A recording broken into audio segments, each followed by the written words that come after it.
Oke, Assalamualaikum warahmatullahi wabarakatuh. Kembali lagi di channel Silent Sky Project. Kali ini saya bersama dengan teman saya dari Kupang. Dengan Mas siapa?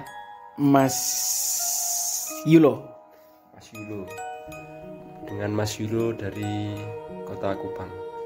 Dan untuk saat ini kita pada kesempatan kali ini akan mengulas cerita mistis dari akunnya Mas Jendro ya.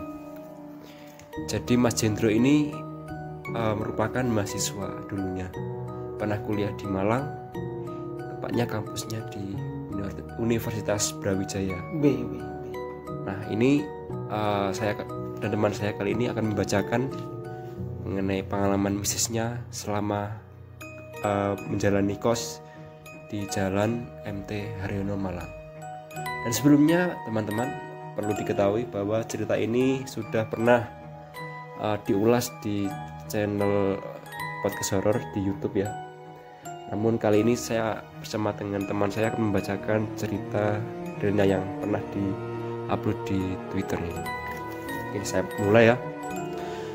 Ini tulisan dari beliau Mas Jendro. Ya, untuk ceritanya saya mulai. Aku kuliah di FISIP UB 2007. Ambil komunikasi massa. 2007 kamu masih bangku apa ini? 2007 saya masih bangku SMP. Dan saya sendiri masih SD. SD. Oke. Awal masuk kuliah, aku masih kos di daerah Jalan Kertosari, seberang Sardo Swalayan. Ini yang toko pernah kita datangi itu. Yang malam itu kan. Malam itu. Cari bahan kimia itu kan. Oh enggak. Bukan, beli peralatan tulis. Kos. Nah, tapi cuma betah setahun di situ, bukan karena angker kok. Meski beberapa teman sempat lihat. FYI aja. Aku bukan tipe orang yang peka sama makhluk tak kasat mata dan cenderung gak gampang percaya sama cerita-cerita begituan. Karena dari kecil emang gak pernah ngalamin hal mistis, sampai akhirnya ngalamin di kos kastil ini. Kos di Jalan MT Haryono ini sebenarnya punya nama, tapi kita sebut saja kos kastil. Wih, keren sekali. Kos kastil. Kayak sana aja. Aku mulai ngekos di situ bulan Juni 2008 sampai dengan Desember 2014. Lama sekali. Kamu masih kuliah ini ya? 2014 saya masih SMA. Saya masih SMP. Ya, aku kos di situ 6 tahun lamanya. Udah senior lah pokoknya. Jadi nggak heran sih banyak cerita-cerita mistis yang aku dan teman-teman alamin. Wih, berarti mistis sekali di situ ya? Iya.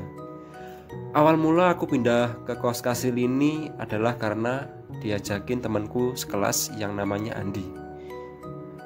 Selain harganya lebih murah, 150.000 per bulan. Iya, murah sekali. Kan mungkin dari tahun 2007 kan masih murah. Oh iya. Tapi kalau sekarang udah 2022 ya lumayan. Udah 300-an. Sedangkan kalau kos sebelumnya itu 300.000 per bulan. Kos kastil lebih luas dan bersih. Kos ini hanya khusus untuk cowok. Ada kurang lebih 40 kamar. Wih, banyak sekali.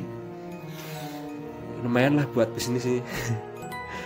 Teman cewek cuma boleh duduk di teras depan dan ruang bersama. Ya maklum lah, mahasiswa baru nyari yang masih agak ketat lah. Tapi lama-kelamaan udah sama yang jaga kos, akhirnya Las Vegas juga. Biar gak bingung, aku bikin layout denah kos kastil. Jadi ini kalau kata orang Jawa tanahnya gentong, gang kecil itu khususnya untuk masuk kos. Ruko depan itu sebenarnya juga termasuk lahan kos, tapi dibikin ruko sama ownernya. Dulunya itu gerbang lebar gitu buat masuk ke kos. Jadi ini denahnya kan? Ya, nanti teman-teman bisa lihat denahnya di layar ini ya. Nah, pas aku pindah ke kos kastil ini sebenarnya belum ada kamar kosong. Berarti full semua kan? Iya. Tapi berhubung aku pengen banget cepat cabut dari kos sebelumnya, akhirnya aku DP nih kos kastil ini. Sementara minggu 1 bulan ada kamar kosong, Aku ke kamar dulu dengan namanya si Andi. Temannya si Andi. Padahal sebenarnya nggak boleh sekamar berdua, pasangan homo deh. Sebulan. Tapi kan aku udah DP uang berbicara Jack. Nah, kamar kita tuh yang ujung dekat kamar mandi yang warna pink. Yang warna pink. Sebulan kemudian baru aku pindah ke kamarku sendiri yang warna biru. Oh, berarti pink biru. Oh ya, Kamar mandi. ya ada lahan Lahan kosong. kosong depan. Awal masuk situ aku belum mengalami hal mistis apapun. Cuman dari cerita-cerita penghuni yang lebih dulu di situ, ada kakek-kakek di musola, cewek Belanda bergaun kuning, Mbak Kunti, pocong, Poci itu pocong bro, pocong oh. genderuwo dan lain-lain. Wah ini lumayan komplit pak. Udah kakek, ada cewek Belanda bergaun kuning, Mbak Kunti, pocong, genderuwo. Wih, banyak sekali ini satu kru. Oke, pengalaman pertama dimulai ketika aku sudah nempatin kamarku sendiri. Mungkin bisa disebut perkenalan. Di kamarku ada seperangkat PC dengan monitor tabung CRT, CPU gede dan speaker Sonic Gear. Kenapa aku sebutin detail? Karena ada hubungannya nanti dengan penampakan. Seperti kebiasaan mahasiswa pada umumnya, Andi dan aku begadang nonton film. Andi tiduran di karpet, sedangkan aku di atas kasur. Sampai ujungnya kita ditonton film. Jadi saking begadang sampai ketiduran, ya sampai nggak lupa matikan komputer. Sampai ya gitulah pokoknya. Ketika aku sudah terlelap, aku tiba-tiba kebangun dengan posisi yang sama seperti ketika kita nonton film. Andi masih di karpet dan aku di kasur dengan lampu yang sudah mati. Namun masih ada cahaya biru remang-remang dari lampu LED speaker, mouse, monitor, dan CPU. Kurang lebih kayak gini posisi LED-nya. Oke ya. Aku melengok sempat memastikan apa yang kulihat sampai benar-benar yakin aku mau bangunin si Andi, tapi ternyata benar kata orang kalau paralyzed sleep, badan kaku banget. Paralyzed sleep maksudnya paralyzed sleep, badan kaku banget. Maksudnya itu kayak ketindian. Ketindi. Oh, ketindian ya, orang Jawa menyebutnya seperti itu teman-teman. Kalau bahasa ilmiahnya paralyzed sleep. Iya, oke. Aku cuma bisa lihat Andi masih tidur di karpet dengan posisi yang sama sebelum tidur. Saking takutnya, aku cuma bisa merem sambil baca doa apapun yang ku bisa. Sampai aku nyadar kalau ada sesuatu di balik punggungku, cuman aku terlalu takut untuk nengok. Aku cuma bisa persis di sebelah kakiku ada seperti kaki yang dibungkus kain putih kusam. Nggak berani nengok. Setelah melihat itu, aku merasa ada yang meraba punggungku dan tentunya aku makin merinding dan memilih untuk merem dan berharap pas bangun udah pagi. Beruntung aku itu langsung terlelap lagi. Siangnya aku ceritain hal itu ke temen yang lain. Lanjut nanti malam ini mau jadi budak korporat dulu. Oke, sekali lagi yang tahu kosan ini tolong jangan sebutin namanya. Waktu aku ceritain ke teman-teman yang udah duluan ngekos di sini, barulah aku diceritain soal urban legend kos kastil ini.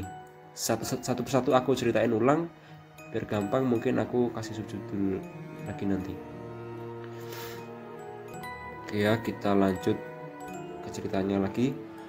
Sekitar jam 2 dini hari, lagi asik desain, tiba-tiba sekelebat bayangan warna kuning lewat depan pintu kamar menuju ke arah pintu gerbang.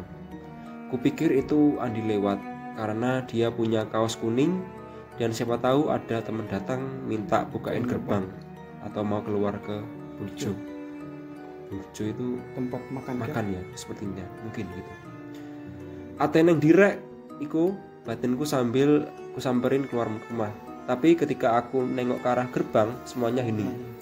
Gak ada sosok dia, sekalipun dia lari juga pasti kelihatan karena jarak ke gerbang cukup jauh. Anak lain pun udah tidur dan nutup pintu kamar. Otak masih belum nangkep apa yang barusan lewat. Dengan begonya aku melihat ke kamar Andi dan ngelihat dia asik main PES pakai kaos hijau stabilo. Kutanya, kon jek tas lewat ngarep kamarku ta? Padahal jelas-jelas dia lagi main PES di kamar. Cuk, goblok tenan nih. Goblok. Gak lah, mau main ngene sambil asik-asik pegang stick. Sedetik kemudian kita baru dan tanpa penjelasan apapun Andi teriak menyuruh tutup kamar. Cuk, tutupan kamarmu cuk. Habis itu aku langsung ngibrit ke kamarku sendiri.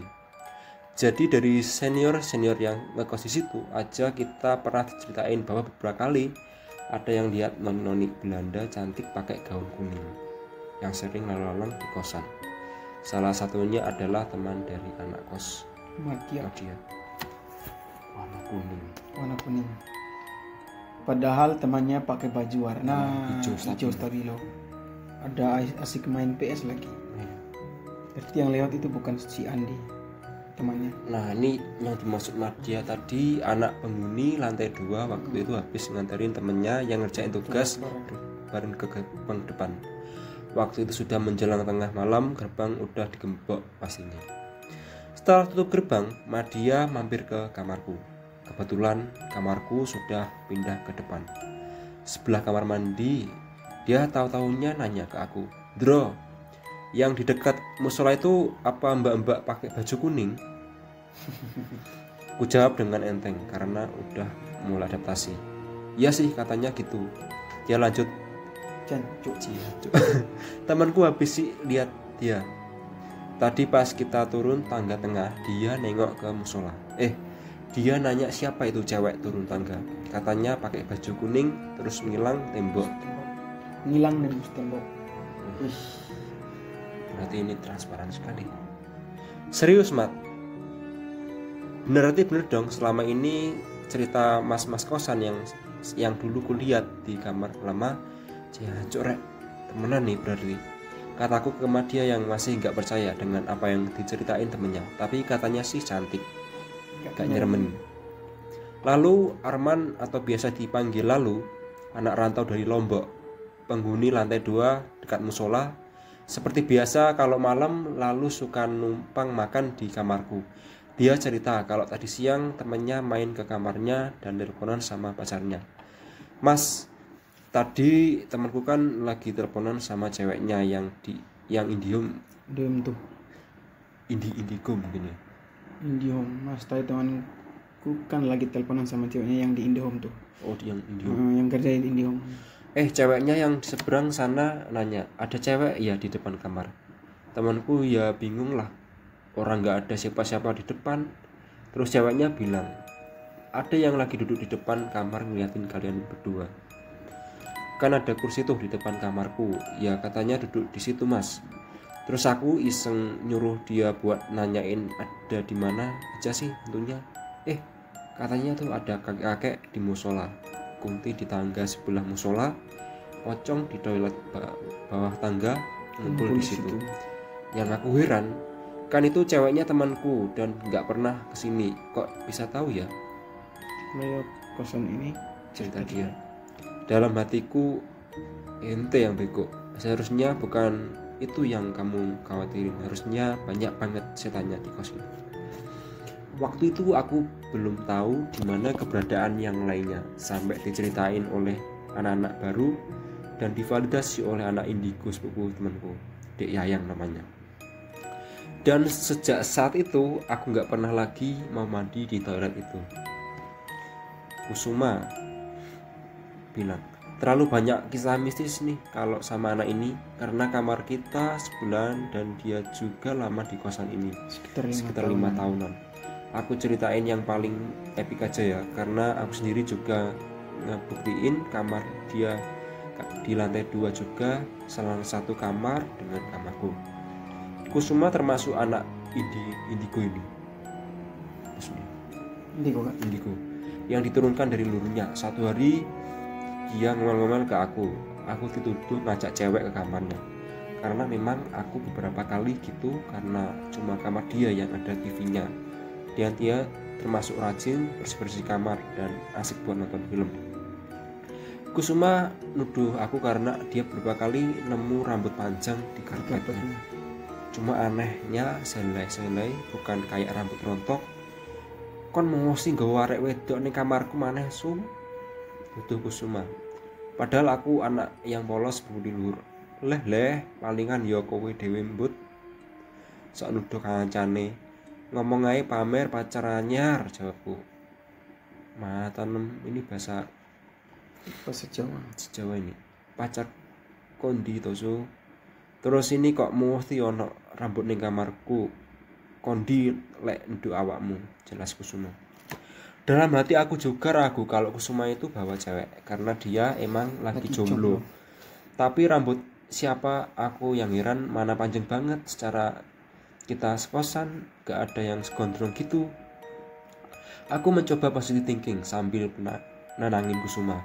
Mungkin ibu penjaga kos pas nyapu depan kebawa angin masuk ke kamarku. Kusuma pun mengiyakan tapi masih heran. Selang beberapa hari hal itu masih terulang lagi dan dia selalu laporin ke aku. Kita mulai yakin bahwa memang ada sesuatu. Mungkin si Mbak Kunti kali. Mbak Kunti lagi iseng suka jalan-jalan.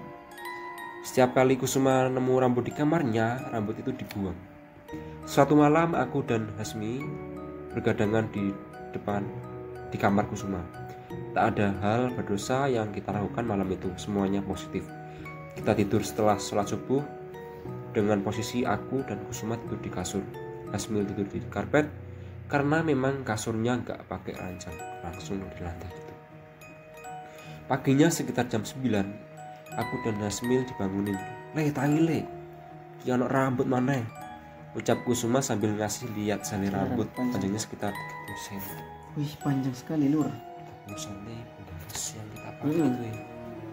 Aku kaget langsung melek. Hasmil melek-melek juga bingung. Ini rambut datang dari mana dan kapan? Kita aja baru tidur subuh. Namanya juga bocah, kita malah ngit untuk ngumpulin rambut tersebut dengan sanggahan, alah paling wingi rong mau sapu resik su. Tapi satu sisi dengan harapan gak akan muncul lagi rambut kayak gini. Akhirnya kita taruh selai rambut tadi yang di kertas yang kita bentuk kayak amplop. Berarti rambut yang di kamar tadi dimasukkan ke kertas buat amplop. Namun harapan kita tak terwujud. Helai demi helai muncul hampir tiap hari. Semakin hari semakin sering gangguan yang dialami oleh anak kos. Apa aja kejadiannya itu aku ceritain nanti di part soal aku didatengin di mimpi. Karena mereka cerita detailnya setelah aku ngalamin itu. Aku ingat betul waktu itu kejadian di Q4 2013 aku sempat bertanya ke Kusuma. Kenapa kok akhir-akhir ini banyak gangguan di kos? Kita belum mikir bahwa penyebabnya ada rambut yang kita kumpulin tadi. Sampai suatu ketika Kusuma telepon ibunya cerita soal dia sering nemu rambut di kamarnya dan dikumpulin jadi satu. Tapi dia malah dimarahin sama ibunya. Ngono iku dibakar ae le, aja malah dikumpulno. Ngono iku malah ngundang liyane. Soalnya dipikir kowe seneng. Oh, berarti nggak boleh dikumpulin. Ya, harus dibakar. Berarti kalau misalkan kita jumpai ada rambut datang dari mana itu datanya nggak tahu, berarti itu perlu dicurigai. Nggak usah kita kumpul, kita bakar langsung. Suatu ketika Kusuma telepon ibunya cerita soal dia sering nemu rambut di kamarnya dan dikumpulin satu, tapi dia malah dimarahin sama ibunya. Seperti tadi. Iku ki seneng karo awakmu. Makane sering dolan di kamarmu, jelas ibu Kusuma. Dolan di kamarmu itu artinya apa? Bermain. Maksudnya masuk gitu. Spontan aku kaget dengar penjelasan itu. Disitulah terjawab kenapa kok belakangan banyak sekali gangguan dari mereka. Ternyata secara langsung nggak emang kita yang undang mereka. Iya. Ya, ini kemudian Mas Jendro ini ya yang cerita. Berarti ada banyak orang yang cerita soal ini. Iya, yang di kos itu. Karena udah serius ngerjain skripsi di perpus dari pagi sampai sore, aku sering kali ketiduran habis maghrib.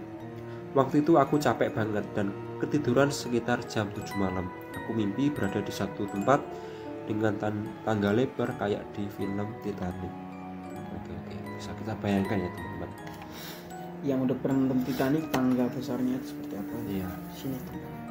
Di mimpi itu aku kagum melihat dekor ruangan tersebut. Tiba-tiba ada sosok seperti wanita berpakaian lusuh tanpa mata dan hidung di tangga bagian atas, sedangkan aku berada di tangga bawah. Ketika aku mencoba memperhatikan sosok tersebut, badanku tiba-tiba terpental ke bawah seperti ditendang oleh Hyuga. Seperti Tsubasa. Kencang banget. Badanku sampai jatuh terpelanting di lantai. Sosok itu menghampiriku dengan cara merangkak dan cepat, tapi tangannya bengkok ke samping. Di situ bisa kulihat jelas kukunya panjang dengan kulit pucat, kurang lebih jalannya kayak aku di film Ju-on. Apa itu?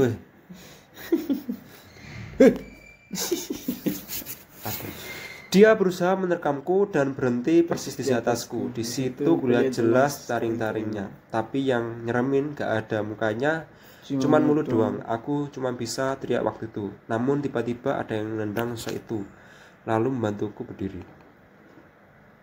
Lucunya di sini sosok yang membantuku tadi adalah Bradley Cooper. Entah gimana ceritanya Bradley Cooper yang nolong aku. Geblek emang. Saat itu aku juga terbangun dengan kondisi badan udah basah dan keringat. Kulihat ada sudah jam 2 dini hari. Sambil masih menangin diri dan mencerna apa barusan yang aku mimpiin, sayup-sayup aku dengar suara anak kos masih pada rame di lantai 1. Sepertinya lagi ngumpul di kamar Wawa. Akhirnya aku join bareng mereka sambil tenangin diri. Berarti Wawa ini teman barunya ya? Oke.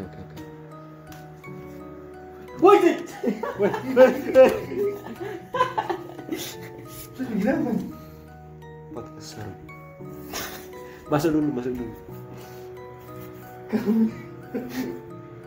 Kecil.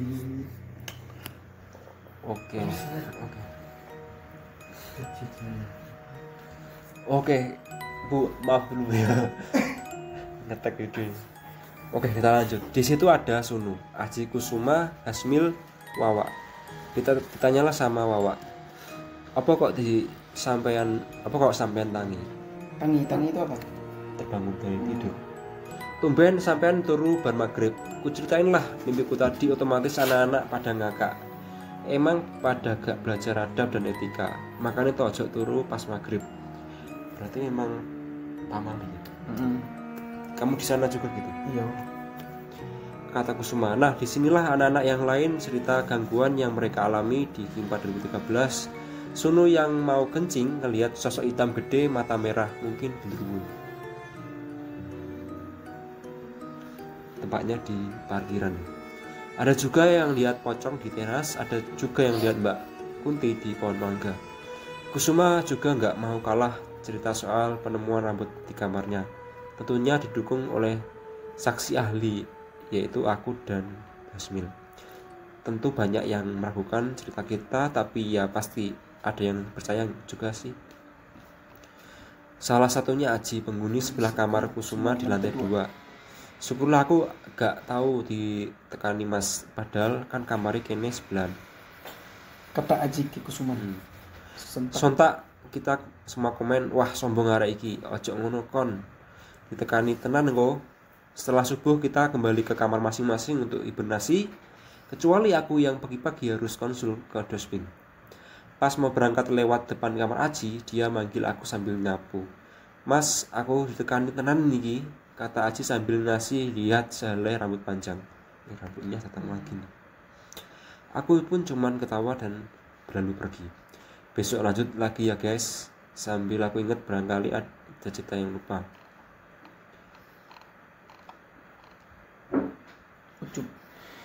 Oke, ini lanjut Bang Yulo lanjutkan cerita dari sudut pandang Ucup.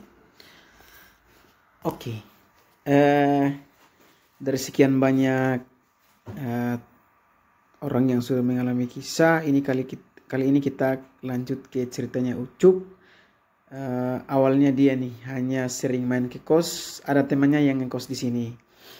Dia lulusan pondok pesantren kayaknya, paling ngerti ilmu agama dan paling tertib sholatnya. Paling getol ngajakin sholat jemaah anak-anak kos dan paling sering azan di musola. Berarti anaknya soleha. Ya, anak soleha ini. Berarti di kos itu ada musolanya. Padahal dia bukan anak kos itu. Sampai akhirnya Ucup memilih ngekos juga di situ. Untuk kamarnya Ucup sengaja nggak aku gambarin di Dela karena nggak ada kaitannya juga. Toh dia juga sering tidur di kamar yang lain. Nomaden anaknya. Pindah-pindah. Berarti nggak menetap di kos ini. Musola kosan memang dari dulu punya kesan adem namun senyap. Mayoritas yang berani sholat di situ hanya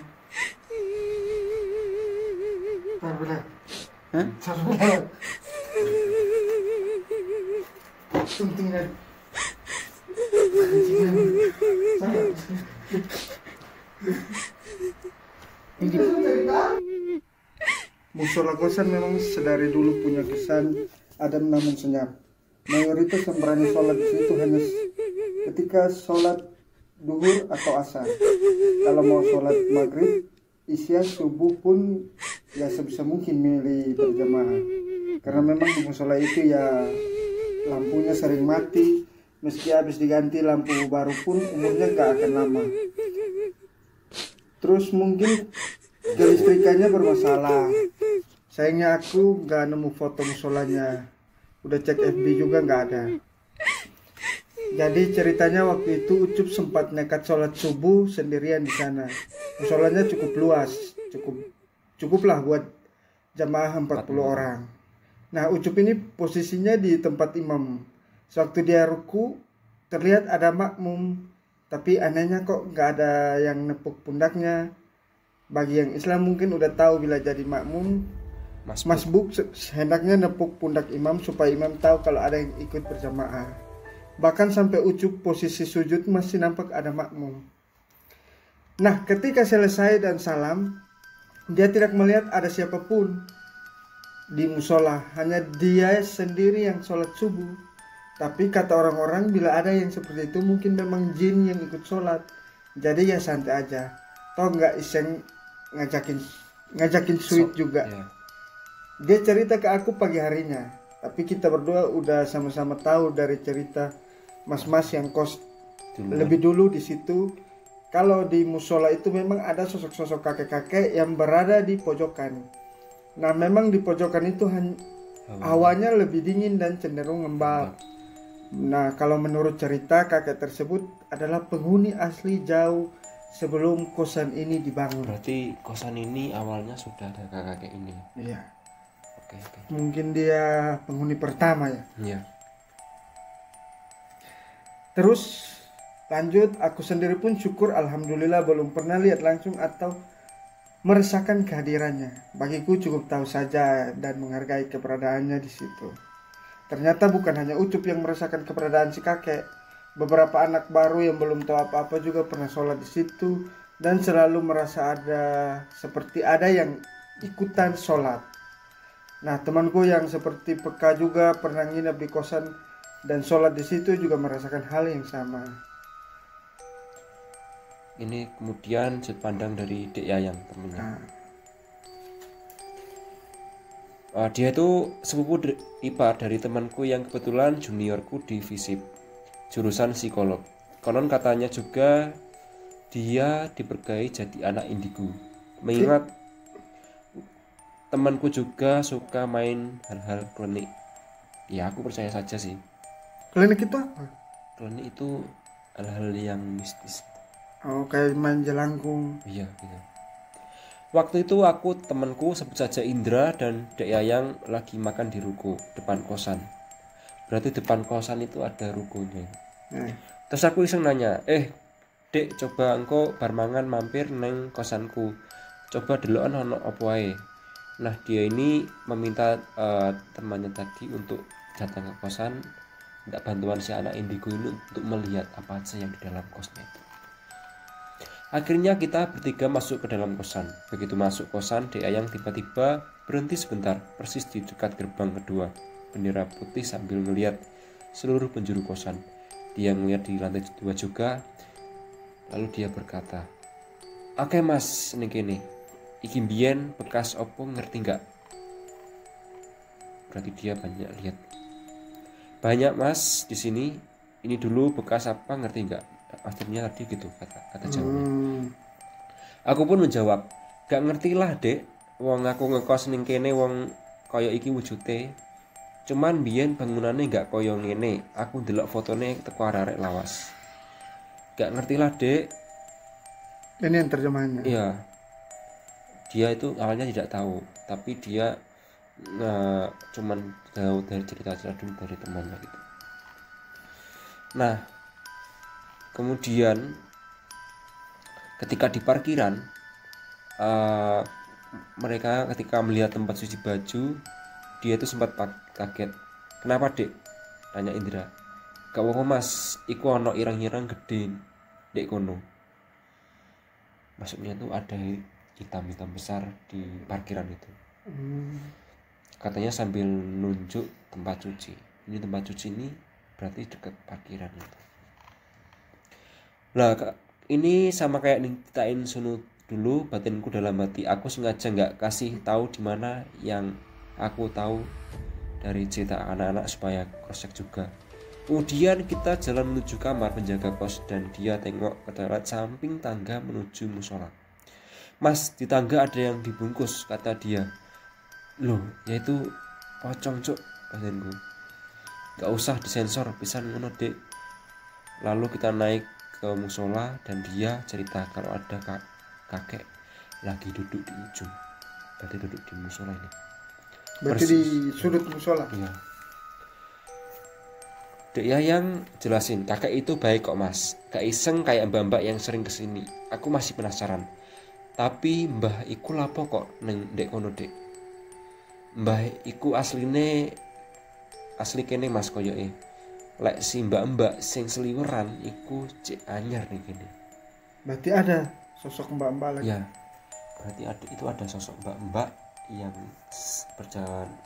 Berarti dia orang baru, penghuni baru. Ya. Jelas dek Yayang. Kita lanjut ke lorong sampai turun tangga di tengah. Di situ ada ngeliatin pocong. Ada ngeliatin pohon mangga. Di situ juga ada mas sama dia pendatang juga, tambah dia. "Iki neng cedak kene ono kali nggak mas?" Maksudnya dia bertanya, di dekat sini tuh ada sungai nggak? Posisi kita waktu itu di lahan yang ada di gambar. Nanti saya tunjukkan gambarnya ya teman-teman.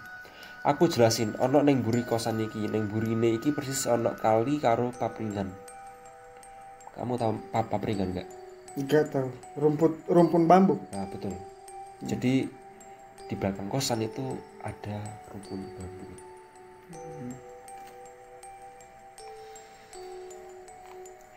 Kalau malam di situ kayak pasar malam banget mereka. Jadi gak heran kalau banyak yang lalu lalang dan mampir. Kata Dek Yayang jelasin panjang lebar. Aku nggak tahu dulu tempat ini apa. Tapi yang jelas ya di sekitar sini memang pusat keramaian alam mereka. Kayak alun gitu, berarti kayak pasar malam ya. Tempat kumpul. Ya. Dari situlah aku mulai bisa mengerti kenapa kawasan ini memang terkesan horor. Selain memang karena bentuk fisiknya yang terkesan creepy, ternyata emang ada sesuatu menurut ceritanya. Aku baru ingat juga semalam gara-gara ada salah satu yang mention. Tapi mungkin sebagai cerita tambahan singkat aku alamin dan sebagai penutup aku kasih foto yang dikirimin grup kosan. Nah ini bisa teman-teman lihat di layar ini. Ini foto kosannya. Ada pohon mangga dan di sini ada kejadian yang memang aneh. Kali ribut yang Sultan pakai nyasar nih. Nyasar ini nama orang kan? Bukan. Nyasar ini salah alamat itu. Maksudnya gimana Kan ini ada paket nyasar, berarti ada kiriman paket tapi salah alamat. Oh. Gitu. Tapi masih orang yang sama. Iya betul. Berarti ini versi kurir. Bukan. Ini ada kurir ngirim paket ke kosan itu, tapi pakainya nggak sampai gitu, pakainya nyasar ke rumah orang gitu. Jadi seperti itu. Maksudnya yang cerita ini siapa ini? Nama. Mas Jendro.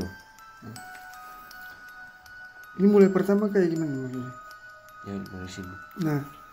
Nah dulu belum musim e-commerce kayak sekarang, jadi untuk transaksi online itu aku masih pakai FJB, Kaskus dan Toko Bagus. Nah aku lupa dulu order barang apa, waktu itu pengirimannya pakai JNE. Untuk tracking dibutuhkan nomor resi. Okay. Nah ketika aku tracking barangku tertulis sudah sampai tujuan, tapi kok aku nggak nerima sampai aku tanya seller dan CS-nya JNE juga, tapi nihil. Sampai akhirnya aku kepikiran apa jangan-jangan salah alamat nih, karena huruf B mirip dengan angka 8. Di printnya kecil, pasti abang kurirnya kesulitan baca juga, apalagi kalau ditulis tangan dan tulisannya jelek.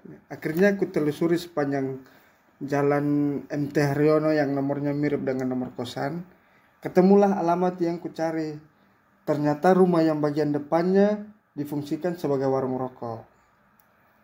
Terus apesnya si ibu yang penjaga warung itu nampaknya masih di dalam sambil mainan rencengan kopi saset yang digantung. Aku panggil si ibu. Untungnya nggak lama dia nongol dan berharap aku adalah calon customernya. Padahal aku mau nanya paket nyasar. Terus kata saya, Bu, maaf ada paket nyasar ke sini atas nama bla bla bla. Tanyaku dengan sopan. Oh iya mas. Iki mang ono paket mrene. Tak kandhani gak ono sing jeneng iku Mas paket ngeyel ae alamatnya bener kene, tapi pas tak delok alamatnya bener kene. Berarti artinya gimana? Gini, masnya itu ngirim paket Mas ini ke rumah itu, tapi yang nerima itu bilang Mas, mungkin Masnya salah kirim paket deh. Tapi Masnya, loh Bu, saya tadi lihat di alamatnya memang benar sini. Berarti ini memang ada sesuatu hal yang gaib ini. Lanjut. Oke, lanjut. Nah, cuman dalam hati aku bertanya-tanya, kok si ibu atau mas kurirnya nggak nelpon aku, padahal ada nomor HP ku. Tapi ya sudahlah, yang penting paketku ketemu. Mas, kos kastil iku neng dhisik. Aku nggak ngerti ono kosan cecek ini. Aku nggak tahu di kosan dekat ini, maksudnya gitu ya. Ya. Nah setelah itu saya jelasin patokannya, letak kosanku. Tapi tanggapan si ibu bikin aku agak shock. Soalnya yang dekat gimana?